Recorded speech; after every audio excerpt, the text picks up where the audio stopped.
He thought Dawn would forgive him, because it always had. At 5:17 a.m., Ethan Whitmore eased his black Mercedes into the circular driveway of the house in Westchester, the tires whispering over wet stone as if even the car knew to be quiet. The sky was still the color of cold steel, not night anymore, not morning yet, and the big white house stood under the pale porch lights with every window dark except one. The kitchen. Claire always left the kitchen light on when he came home late. She used to say it made the house feel less empty, though he had stopped hearing the sadness beneath that sentence years ago. Ethan loosened his tie before he reached the front door. His dress shirt was wrinkled at the cuffs, his phone nearly dead, and the faint trace of another woman's perfume clung to his jacket, expensive and floral and careless. He paused with his key in the lock, listening for the familiar sounds he had trained himself to expect. The soft click of Claire's mug on the counter, the hum of the refrigerator, maybe her bare feet crossing the hardwood floor because she had stayed awake again, pretending she had not. But when he stepped inside, the silence did not welcome him. It waited. The foyer smelled faintly of lemon polish and rain. His keys landed in the brass bowl by the door with a sound too sharp for the hour. "Claire," he called, low at first, almost bored, like a man checking whether a light had been left on. No answer came from upstairs. No movement behind the bedroom door. No sigh from the hallway. He walked toward the kitchen with a slow irritation beginning to rise in him, the kind he used whenever guilt tried to knock. The marble island came into view first, clean enough to reflect the dim gold light above it. Then he saw the envelope. Cream paper. His name written across the front in Claire's neat, careful handwriting. Beside it lay her wedding ring, perfectly centered, catching the light in one small, merciless circle. Under the ring was the spare house key. Under the key was their wedding photograph, turned face down. Ethan stopped breathing for half a second. Not because he understood, but because something in the room had already understood. Before he did, he picked up the envelope and tore it open with a laugh that did not sound like laughter. Inside were divorce papers, signed in blue ink on the final page. Claire Bennett Whitmore. Her signature was steady, not angry, not rushed, not broken. On top of the first page was a small note, no longer than a blade of frost. "I signed first." Ethan stared at those 3 words until the letters seemed to sharpen on the paper. He looked toward the staircase, waiting for her to appear, waiting for the scene, the tears, the accusation, the chance to defend himself with the same tired sentences he had used so many times they no longer needed meaning. But the house gave him nothing. Her coat was gone from the hook by the garage door. Her purse was not on the bench. The framed sketch she loved, the one from their first apartment, had vanished from the hallway wall, leaving behind a pale rectangle where sunlight had not touched the paint. Ethan pulled out his phone and called her. It rang once, then went straight to voicemail. He called again. The same. He texted her name, then erased it, then typed, "Where are you?" The message turned green. Not delivered. Only then did he notice the dining table. The dinner from the night before was still there beneath a glass cover. Salmon untouched, asparagus folded neatly beside it, 2 wine glasses waiting beside an unopened bottle. One place setting had been cleared away. His remained exactly as she had left it, a quiet museum of the last night she ever waited for him. Ethan moved toward the table, the divorce papers trembling slightly in his hand. He remembered his last message to her, sent at 11:42 p.m. while Madison laughed beside him in a hotel lounge downtown. "Don't wait up." He had written it without thinking. He had believed it was kindness. Now the words came back like a door closing from the other side. He looked again at the ring on the marble island. For 8 years, that ring had meant Claire belonged to him. At dawn, in the stillness of the kitchen light she had left burning, Ethan finally understood that she had taken back the only thing that mattered. Herself. By noon, Ethan was still standing in the kitchen, but the morning had moved on without him. Sunlight pushed through the tall windows and spread across the marble floor, touching the empty chair where Claire had sat for years with a patience he had mistaken for permanence. The housekeeper arrived at 9, saw the papers on the island, saw Ethan's face, and quietly left without asking a single question. By 10, he had called Claire 11 times. By 11, he had called her attorney, Evelyn Brooks, whose assistant spoke with the polite distance of someone who already knew more than he did. "Mrs. Whitmore has requested that all communication go through this office," the woman said. Mrs. Whitmore. The name sounded strange now, almost formal, as if Claire had already stepped out of it and left only the shell behind. Ethan hung up before he could say something foolish. He walked from room to room, looking for signs of anger, damage, disorder, anything that would make her departure feel impulsive.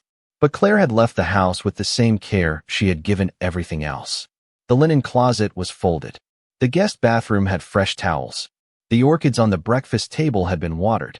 Even in leaving him, she had not made a mess. That was what unsettled him most. There was no broken glass, no dramatic note, no suitcase thrown open in the bedroom.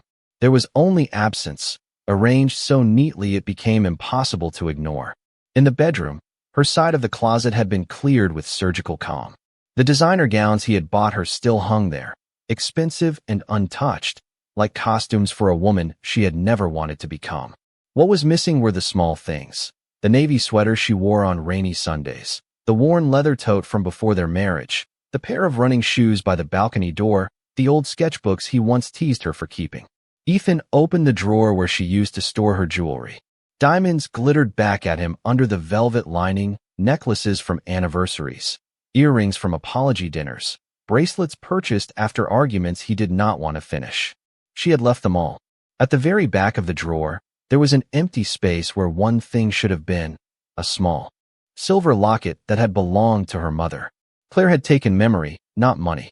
The thought sat heavily in his chest. He moved to the hallway and stopped beneath the blank spot where her framed sketch had been. Years ago, when they were still renting a one-bedroom apartment in Queens, Claire had drawn the first office Ethan ever leased, a narrow room with exposed brick, bad heating, and one crooked window facing the alley. She had stayed up 3 nights helping him plan where each desk should go so the space would look larger than it was.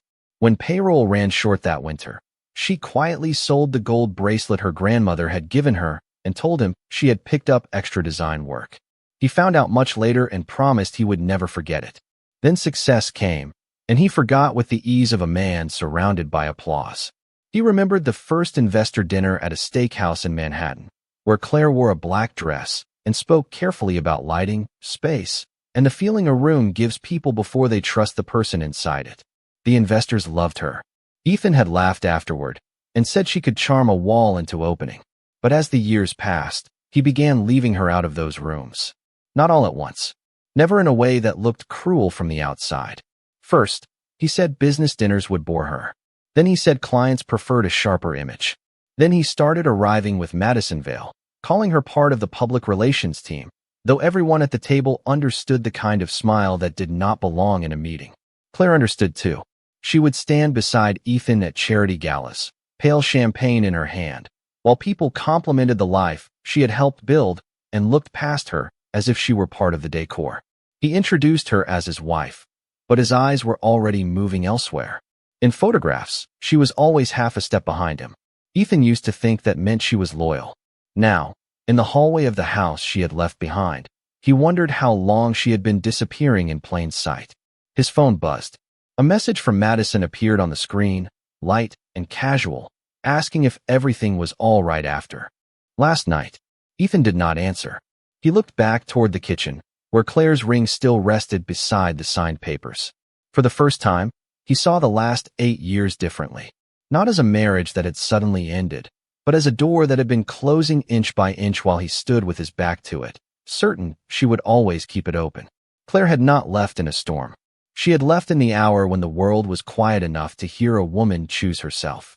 At 1:08 a.m., while Ethan was still downtown and the house in Westchester sat under a thin silver rain, she stood alone in the primary bedroom with her phone glowing in her hand. On the screen was a photo Madisonville had posted less than 10 minutes earlier. 2 glasses on a polished hotel bar. A man's watch beside one of them.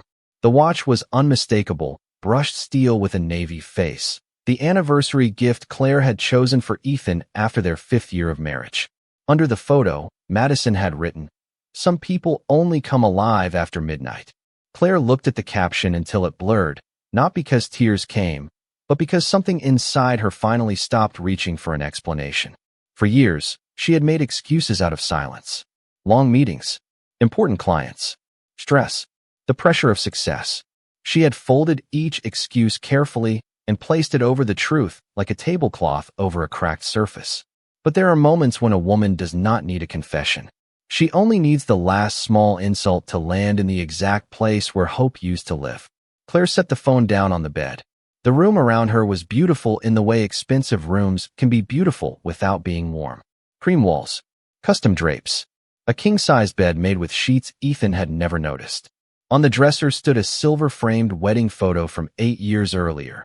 Ethan smiling like a man who believed the future would always arrange itself around him. Claire beside him in lace, her face soft with trust. She crossed the room and turned the frame face down. Then she opened the bottom drawer of her nightstand and took out the folder Evelyn Brooks had prepared 3 weeks earlier. The papers were already marked where she needed to sign. Claire had not been impulsive. That was the part Ethan would never understand. Leaving him had not begun with Madison's picture, or the missed dinners, or the perfume on his jacket. It had begun months before, on an ordinary Tuesday morning, when Ethan walked past her at the kitchen island while she was showing him a restoration concept for a small historic inn in the Hudson Valley. He had glanced at the sketches for half a second and said, "That is nice, Claire. Maybe one day you can turn the hobby into something real." He had kissed the top of her head like a kindness and left for a meeting. She remembered staring at the drawings afterward, her hand still resting on the page, realizing the man she had built a life with did not know the difference between her talent and a pastime. That was the morning she called Evelyn. Now, in the deep quiet of the bedroom, Claire signed her name on every marked line. Her hand did not shake. When she finished, she removed her wedding ring and placed it on the dresser. For a moment, the skin beneath it looked pale and tender, marked by years of belonging to a promise that had changed shape without warning. She touched the circle once with her thumb, not as a goodbye to Ethan, but as a farewell to the woman who had kept waiting for him to become who he used to be. Then she packed one suitcase. Not the diamonds. Not the pearl earrings from apology anniversaries. Not the keys to the Lexus he had bought after forgetting her birthday. She took jeans, sweaters, her mother's silver locket, the leather tote from Queens, and a flat black portfolio case filled with drawings Ethan had called a hobby. Downstairs, the dining room still smelled faintly of lemon, roasted salmon, and the expensive wine she had never opened. Claire stood in the doorway and looked at the table set for two. She could have cleared it. She almost did, out of habit. Instead, she let it remain exactly as it was, not messy, not dramatic, just honest. A meal prepared for someone who had chosen not to come home. At 1:42 a.m., she placed the signed papers inside the cream envelope. She laid the ring on top of the wedding photograph, then paused. No, that was not where it belonged. She moved the ring to the marble island, beside the envelope, where the morning light would find it first. The spare key followed. The photograph stayed face down. At the front door, Claire looked back only once. The house did not feel like a home without her in it. It felt like a showroom waiting for strangers. She stepped into the rain with her suitcase in one hand and her portfolio in the other. A rideshare waited at the curb, its headlights soft against the wet driveway. The driver opened the trunk, but Claire kept the portfolio with her. As the car pulled away, she watched the white house grow smaller through the back window. She did not whisper a curse. She did not rehearse a speech. She simply leaned back, placed one hand over the old sketches in her lap, and breathed as if, for the first time in years, there was enough air. Claire did not rebuild her life with a grand announcement. She rebuilt it with a folding table, a borrowed lamp, and a studio apartment above a flower shop in Dobbs Ferry, where the radiator clicked at night and the scent of roses climbed through the floorboards every morning before sunrise.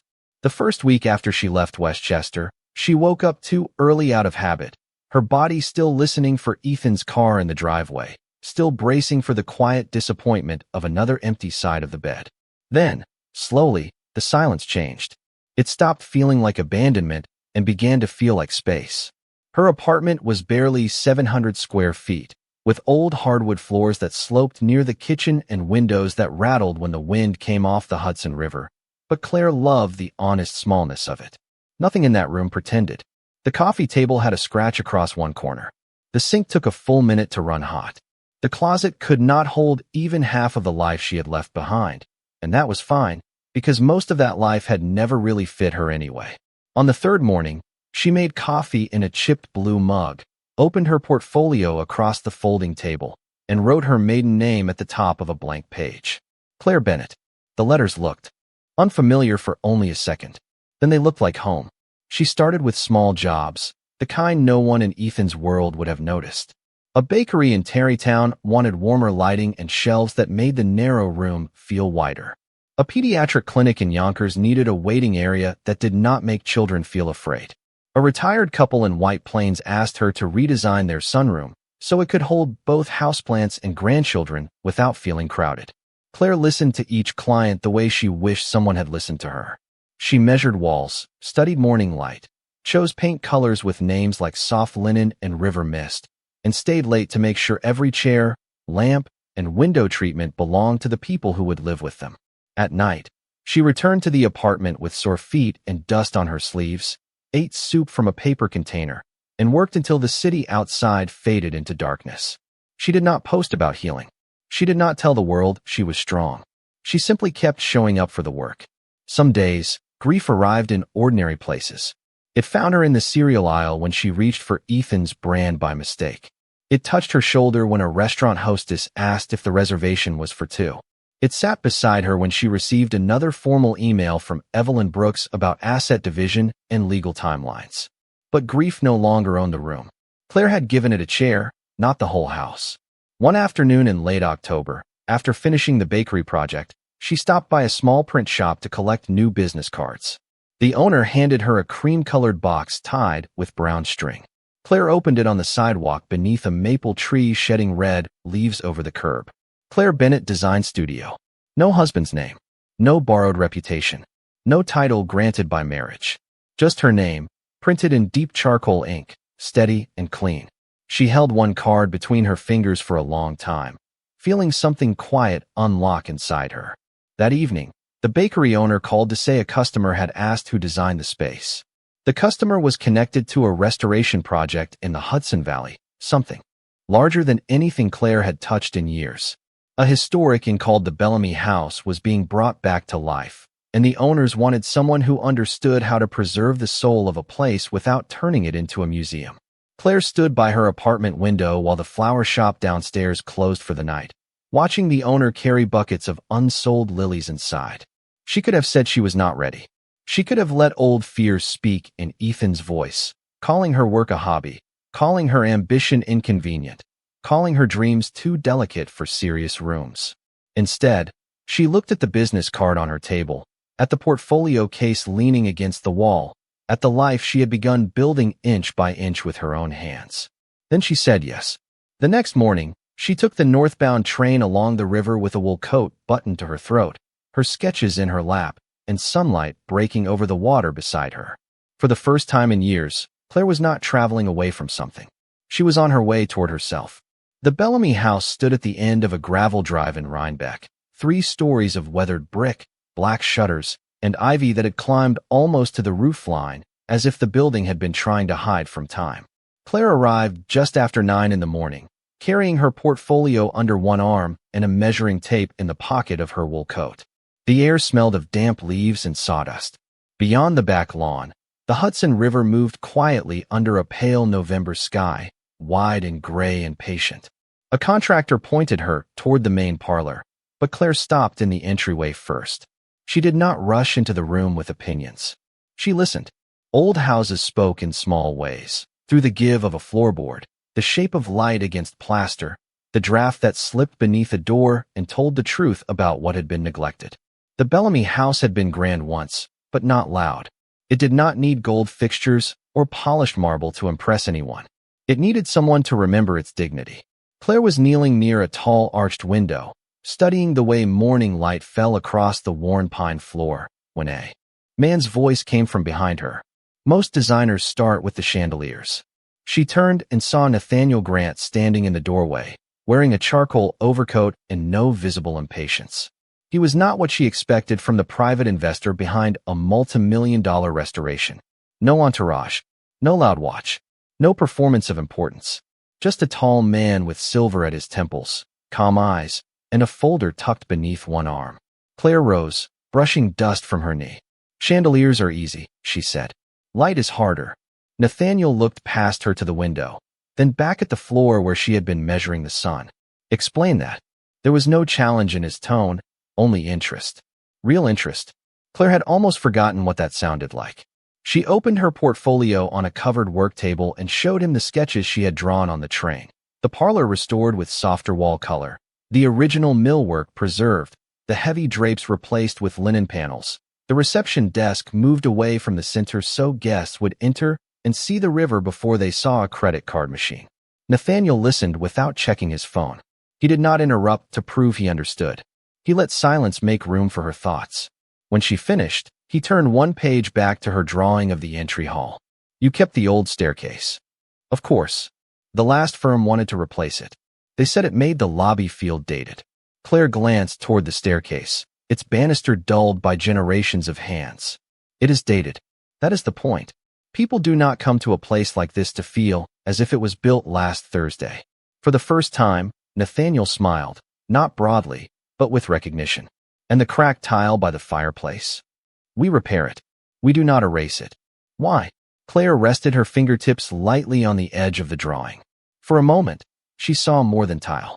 She saw her own life after Ethan, the parts people assumed were ruined because they did not know how to read them with tenderness. Because some things do not need to be replaced, she said. They need to be seen correctly. The room grew very still. Outside, a truck backed up near the carriage house, its warning beep faint through the old glass. Nathaniel studied her, not the way Ethan used to look at her when he wanted her to finish speaking, but as if he had heard the sentence beneath the sentence and respected her enough not to expose it. Claire Bennett, he said, looking at the name on her proposal. Is this your first project under your own studio? She felt the old reflex rise, the urge to soften the answer, to explain the divorce, to make herself sound less new, less alone. Instead, she stood straight. Yes. Nathaniel nodded once. Then it should be the right one. Over the next hour, they walked through 22 rooms. In the library, Claire ran her hand along built-in shelves and suggested warm brass reading lamps instead of recessed lighting. In the dining room, she recommended keeping the long farm table rather than replacing it with something glossy and forgettable. In the upstairs suites, she talked about American-made quilts, hand-thrown ceramic lamps, and bathrooms that felt fresh without turning the house into a hotel with no memory. Nathaniel asked precise questions, but never tried to shrink her answers. By the time they returned to the parlor, the sun had shifted across the floor, landing exactly where Claire had marked it in pencil. Nathaniel noticed. So did she. He closed his folder. The Bellamy House opens at the Grant Foundation Gala in the spring. Every donor, partner, and critic will see it. Claire understood what he was offering before he said it. Her pulse changed, but her face remained calm. That is a large stage for a small studio. Maybe, Nathaniel said. Or maybe it is the proper stage for someone who knows the difference between decoration and restoration. He extended his hand, formal but warm. Full creative authority, Miss Bennett. If you want it. Claire looked at his hand, then at the old staircase, the river light, the dust on her sleeves, the portfolio that had once been dismissed at a kitchen island in Westchester. She thought of Ethan calling her work a hobby. She thought of the ring left behind on marble. Then she shook Nathaniel Grant's hand with a steadiness that surprised even her. I want it, she said. And for once, wanting something did not feel selfish. It felt like returning to a room that had been waiting for her name. By March, the Bellamy House no longer looked like a place waiting to be rescued. It looked as if it had taken a long breath and remembered its own name. Claire spent most mornings there before the contractors arrived, walking through the rooms with coffee in one hand and a pencil tucked behind her ear, checking the fall of light, the height of lamps, the spacing of chairs, the small decisions that turned square footage into feeling. The parlor walls were now painted a soft, warm white that made the old woodwork glow instead of compete. The library held deep green velvet chairs beside brass reading lamps, not new enough to feel staged, not old enough to feel forgotten. In the dining room, the long farm table had been refinished by a carpenter from Kingston who told Claire his grandfather had once delivered firewood to the inn in the 1950s. She kept that story in a small notebook because she had learned that beauty meant more when it carried a pulse. Nathaniel visited every Thursday, always without spectacle, always with questions that sharpened the work instead of overshadowing it. He never called her choices brave in the patronizing way people used when they meant damaged but functioning. He called them precise. He called them necessary. Once, when a vendor tried to bypass Claire and speak directly to him about changing the entry fixtures, Nathaniel simply turned and said, "Ms. Bennett has final approval." He did not raise his voice. He did not have to. The vendor looked back at Claire, and for the first time in years, she felt the clean weight of authority settle where apology used to live. On a rainy Tuesday afternoon, while the last linen panels were being steamed upstairs, a courier arrived at Claire's studio above the flower shop with a cream envelope thick enough to announce money before it announced purpose. She signed for it at the bottom of the stairs, carried it up to her desk, and let it sit there while she made tea. Old instincts had returned for a second, not fear exactly, but memory. Invitations like that used to belong to Ethan's world. They came with place cards, polished smiles, and rooms where Claire had learned to stand beautifully beside a man who was slowly forgetting her. She opened the envelope with a palette knife. The card inside was embossed in charcoal and gold. The Grant Foundation Spring Gala, celebrating the restoration and reopening of the Bellamy House. Her eyes moved down the page, past the date, past the black-tie dress code, past the Manhattan address of the Grand Aurelia Hotel, and stopped at the list of honored guests and principal partners. Nathaniel Grant's name stood at the top. Ethan Whitmore's appeared 3 lines below it. For a moment, the rain against the window seemed louder. Claire read the name again, not because she was surprised he would be invited, but because the body remembers what the mind has survived. Ethan still moved through rooms like that with the ease of a man who believed the lights had been hung for him. Madison would be there too. Claire did not need to see the guest list to know it. Women like Madison enjoyed public endings when they thought someone else had lost. Claire set the invitation on the desk beside her business cards. The contrast was almost tender. One card had opened a door she had earned. The other invited her back into a world that once taught her to shrink. That evening, Evelyn Brooks came by the studio with updated legal documents and a paper bag of bagels from a shop near the train station. She was all sharp tailoring, quiet eyes, and kindness disguised as efficiency. After reviewing the last signatures for the divorce settlement, Evelyn noticed the invitation on the desk. "You are not required to put yourself in that room," she said. Claire looked toward the window. Downstairs, the florist was closing for the night, pulling buckets of white tulips away from the glass before the cold settled in. Across the street, a young couple hurried through the rain under one umbrella, laughing when the wind flipped it inside out. Life went on with such simple confidence. "I know," Claire said. Evelyn waited. She was good at that. Claire picked up the invitation, running her thumb over the raised letters of her own name printed in the program preview. Claire Bennett, lead designer. Not Mrs. Whitmore. Not Ethan's wife. Not the woman people whispered about after the separation. Her name, attached to the work. "I am not going there to face him," Claire said at last. "I am going because my name is on the work." Evelyn's expression softened, but she did not make the moment sentimental. Then we're something that makes you feel impossible to misunderstand. After Evelyn left, Claire stood before the narrow closet in her apartment. The designer gowns from Westchester were gone from her life, still hanging in a house that no longer had the right to define her. What remained was simpler: wool coats, white shirts, black trousers, dresses chosen because she liked how they moved. At the back hung a new gown in ivory silk, tailored cleanly with long sleeves and a high neckline, elegant not because it demanded attention, but because it refused to beg for it. Claire touched the fabric and thought of the marble island, the ring, the papers, the dawn Ethan came home to an absence he had created. Then she thought of the Bellamy House, of the old staircase restored beneath her hands, of rooms that had been seen correctly and made whole without pretending they had never aged. She took the gown from the closet and laid it across the bed. Outside, the rain stopped. In the quiet that followed, Claire Bennett prepared not for revenge, but for recognition. The Grand Aurelia Hotel stood on Fifth Avenue like a monument to old money and polished manners, all limestone columns, black awnings, and doormen who seemed to know the value of every car before it touched the curb. Ethan arrived at 7:30 in a navy tuxedo, Madison Vale beside him in a champagne satin gown, her hand resting lightly on his arm with the practiced ease of someone who enjoyed being seen. Cameras flashed near the entrance. Donors, executives, and social editors moved through the revolving doors in waves of diamonds, black wool coats, and quiet competition. Ethan smiled because smiling was what men like him did when the ground beneath them was uncertain.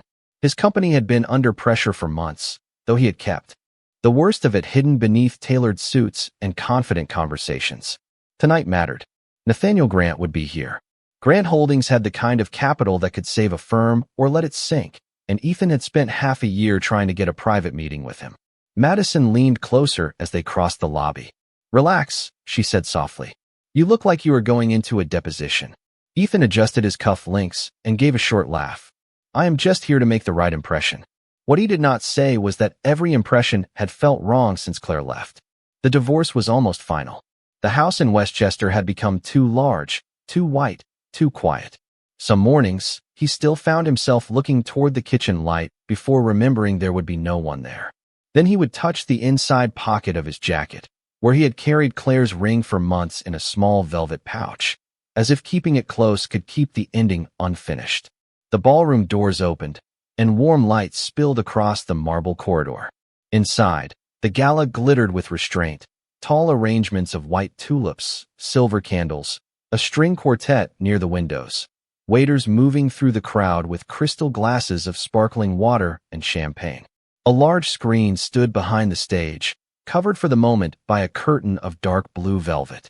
Around the room, framed photographs showed glimpses of the Bellamy House restoration, an old staircase, a river-facing parlor, a library glowing beneath brass lamps.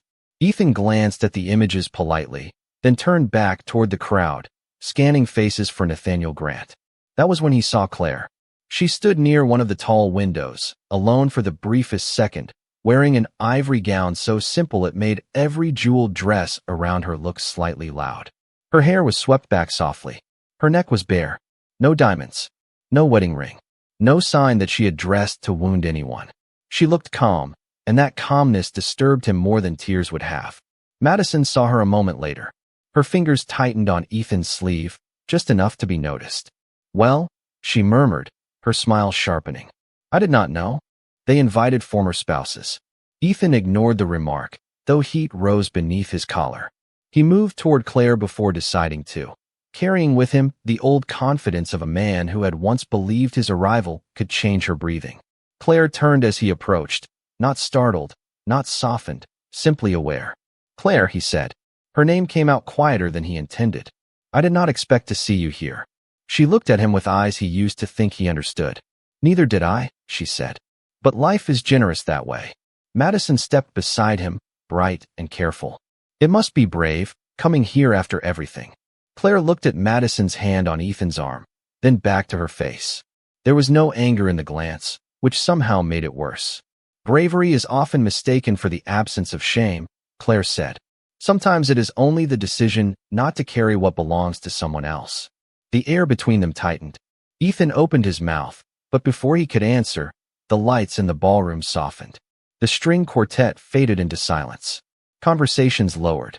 A man in a black tuxedo stepped onto the stage and welcomed the guests to the Grant Foundation Spring Gala. Claire turned toward the stage, and Ethan had no choice but to turn with her. The screen behind the speaker lit up with the first image of the Bellamy House, the front entrance restored beneath morning light. Applause moved through the room. The host spoke of preservation, legacy, and the rare discipline required to honor history without trapping it in dust. Ethan listened with half an ear until the screen changed. A photograph of the parlor appeared, warm, elegant, quietly alive. Beneath it, in clean white letters, were the words "Lead Designer, Claire Bennett." Not Claire Whitmore. Claire Bennett. Ethan felt the name strike him before the meaning fully arrived. Around him, people began to turn toward Claire. A woman near the stage whispered, "That is her." Someone else smiled and lifted a glass in her direction. Madison's expression shifted from amusement to calculation. Ethan looked at Claire, but she was not watching him. She was looking at the work. Her work. Her face held the kind of peace he had never purchased, never given, and never understood. In that crowded ballroom, with every eye finally seeing her clearly, Ethan realized he had come to impress a man, but the first person he truly saw that night was the woman he had already lost. The room did not erupt when Nathaniel Grant stepped onto the stage. It changed temperature. Conversations thinned into silence, shoulders straightened, and men who had spent the evening pretending not to look for him suddenly turned with careful attention. Nathaniel carried authority the way some people carried a coat, not to display it, but because it belonged there. He stood beneath the warm stage lights in a black tuxedo, silver hair neat at his temples, one hand resting lightly on the podium as the final image of the Bellamy House glowed behind him. Ethan felt Madison's fingers slide from his sleeve. Not completely, just enough to tell him she was no longer certain where to stand. Nathaniel thanked the donors, the preservation board, the local craftsmen from the Hudson Valley, and the foundation team that had taken a neglected historic inn and given it a second life. His voice was even, polished, almost quiet, but every word reached the back of the ballroom. Then he paused. The screen shifted again, showing the entry hall Claire had restored, the old staircase shining beneath soft light, the cracked tile by the fireplace carefully repaired instead of replaced. Nathaniel looked toward the crowd, and his eyes found Claire without searching. A restoration like this does not succeed because someone spends money, he said. Money can buy materials. It can hire contractors. It can polish brass and refinish floors. But it cannot teach a room how to feel remembered. A faint murmur moved through the guests, the kind that comes when a room senses it is hearing something more personal than a speech. Nathaniel continued. That required someone with restraint, patience, and a rare understanding of dignity. Miss Claire Bennett did not decorate the Bellamy House. She listened to it. Applause began softly, then grew. It moved first from the tables nearest the stage, then across the ballroom in a wave of recognition. Claire stood still near the window, her hands relaxed at her sides, her face calm beneath the attention. She did not look embarrassed. She did not look triumphant. She looked present. Ethan watched people turn toward her with admiration he had once expected for himself. A museum trustee crossed the room to shake her hand. A magazine editor whispered her name into her phone. A woman Ethan recognized from a real estate investment firm leaned toward her husband and said, "We need her for the Newport property." Madison's smile had vanished. Ethan could hear his own pulse beneath the applause. He had come to this gala to meet Nathaniel Grant, to secure a conversation, to convince him that Whitmore Capital was still worth saving. Instead, the man Ethan had been chasing stood on stage honoring the woman Ethan had treated like background noise. Then Nathaniel looked down at his notes and said, "There is one more matter I would like to address tonight, since many of our partners are present." Ethan's spine tightened. The ballroom quieted again. Over the past several weeks, Grant Holdings completed the acquisition of a significant portion of distressed commercial notes tied to several regional firms. Among them is Whitmore Capital. Ethan felt the floor become impossibly solid beneath his shoes. Madison turned toward him, her eyes sharp with questions she would not dare ask aloud. Around them, a few heads shifted. Not many, just enough. Nathaniel did not look at Ethan with cruelty. That made it worse. "Our intention," Nathaniel said, "is not to punish failure, but to protect responsible work. Over the coming quarter, we will review leadership, debt structure, and long-term viability with care." Every word was professional. Every word was a closed door disguised as procedure. Ethan understood instantly. Nathaniel Grant was not simply a billionaire in the room. He was the man who now held the paper Ethan needed mercy from. And Claire, quiet Claire, the woman he had once dismissed over a kitchen island, was the person Nathaniel had just publicly credited with the soul of the Foundation's most celebrated project. Ethan glanced at her, expecting perhaps some sign. That she had known this would happen, some flash of revenge, some satisfaction that would make him feel less small. But Claire was not watching him. She was speaking to an older donor who had approached her with both hands extended, listening with the same focused grace she had once given Ethan's dreams before he learned to look past her.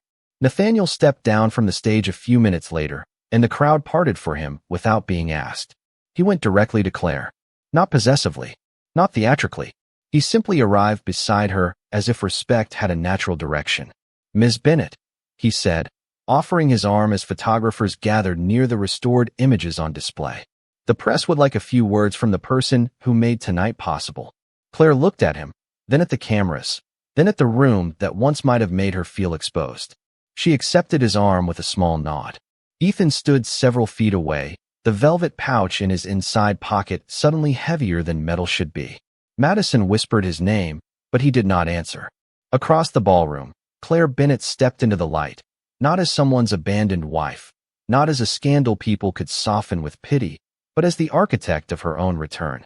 The truth did not raise its voice. It did not need to. It stood beside her, immaculate and undeniable, while the man who came too late finally had nothing left to say. By the time the final photographs were taken, the ballroom had begun to loosen around the edges. The speeches were over. The donors moved in smaller circles now, laughing softly beneath the chandeliers, their glasses half full, their voices lowered by the hour. Claire stood near the display of the Bellamy House, answering questions from a preservation editor who wanted to know why she had kept the cracked tile by the fireplace. She explained it without ornament, with her hands folded calmly in front of her, and watched the woman write down every word. Nathaniel remained nearby, never hovering, never claiming her moment, only stepping in when someone tried to turn the conversation toward funding instead of work. Each time, he redirected attention back to Claire with the ease of a man who understood that respect did not need witnesses to be real. Ethan watched from across the room until watching became unbearable. Madison had drifted away to speak with a public relations consultant, her smile bright again, though not for him. The velvet pouch in Ethan's inside pocket pressed against his chest each time he breathed. He had carried Claire's ring for months, through board meetings, legal calls, and nights alone in the Westchester house, where every light felt too bright and every room felt unfinished. At first, he told himself he kept it because the divorce was not final. Then because she might change her mind. Then because he did not know what kind of man he would be if he admitted she never would. When Claire stepped into the corridor outside the ballroom for a moment of quiet, Ethan followed. The hallway was lined with tall mirrors and white orchids. The noise of the gala softened behind closed doors. Claire stood near the end of the hall beneath a brass sconce, looking out through the glass doors toward Fifth Avenue, where taxis moved like yellow sparks through the spring rain. She heard him before he spoke, but she did not turn right away. That small delay told him more than anger could have. "Claire," he said. She faced him then, composed in ivory silk, no ring on her hand, no tremor in her eyes. For a second, Ethan saw the woman from Queens, the woman from Westchester, the woman from every version of his life he had failed to honor. He reached into his jacket and took out the velvet pouch. His fingers moved clumsily as he opened it. The ring rested inside, bright and cold under the hallway light. "I kept it," he said. The words sounded smaller than he expected. Claire looked at the ring, and time folded quietly between them. Once, that circle had meant a promise spoken before flowers and family and soft music. Later, it had become the weight on her hand while she smiled through dinners where Ethan forgot to come home with his whole heart. On the morning she left it behind, it had become proof that she could remove what no longer protected her. Now it was simply metal in the palm of a man who had arrived too late with the one thing she no longer needed. "Why?" she asked. Ethan swallowed. He had imagined this moment many times, but always with more words, better lighting, a version of himself worthy of forgiveness. "I thought maybe one day I could give it back." Claire's expression did not harden. That was the mercy and the punishment of it. She was not cruel enough to hate him anymore. "You cannot return me to a life I had to leave in order to breathe," she said. He looked down at the ring. "I did not know how much you were carrying." "No," Claire said gently. "You knew. You just trusted me to carry it quietly." Behind them, the ballroom doors opened, and a strand of music slipped into the hall before fading again. Ethan closed his hand around the pouch. "Was there ever a chance?" he asked. Claire took a slow breath. She thought of the kitchen light, the untouched dinner, the signed papers, the rideshare waiting in the rain.